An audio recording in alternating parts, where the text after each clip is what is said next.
건설업 일자리가 15개월째 줄고 있습니다.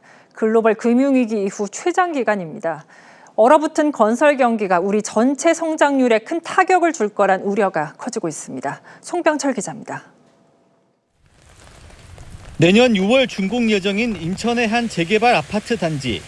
각종 중장비는 자취를 감췄고 건물 외벽에 안전망만 덩그러니 남아 있습니다.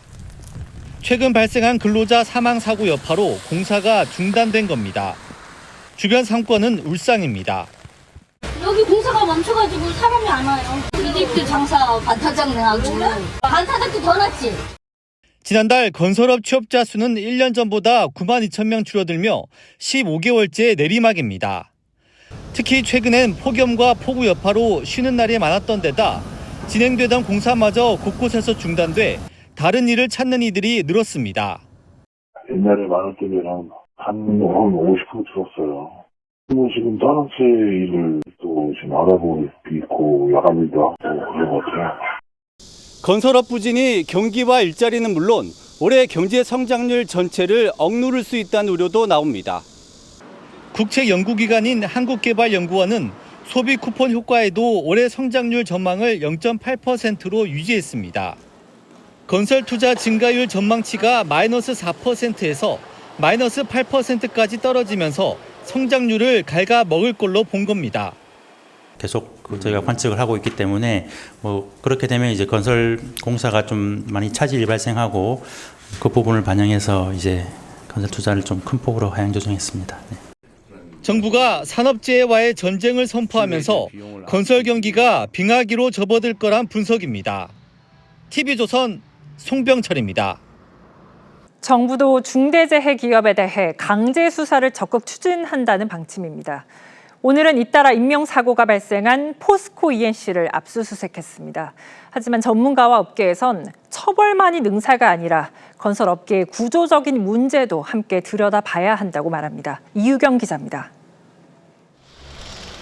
경찰 수사관들이 파란색 상자를 들고 포스코 ENC 본사 건물 안으로 들어갑니다.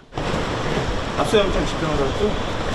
고속도로 공사 현장에서 미얀마인 근로자가 감전 사고를 당하자 이재명 대통령이 면허 취소 등 강력한 조치를 취하라고 지시한 지 6일 만입니다. 건설업계는 초긴장 상태입니다. 사망 사고가 난 포스코 ENC 대표는 책임을 지고 사퇴했고 DL건설도 대표와 임원들이 단체로 사표를 제출했습니다. 공사도 모두 멈춰 언제 재개될지 알 수 없습니다. 전문가들은 처벌 일변도의 대책이 실효성이 있을지 의문을 제기합니다. 중대재해가 줄기는커녕 더 오히려 늘었다라고 평가할 수 있겠습니다. 구조적인 문제가 방치되거나 가려질 가능성이 높습니다.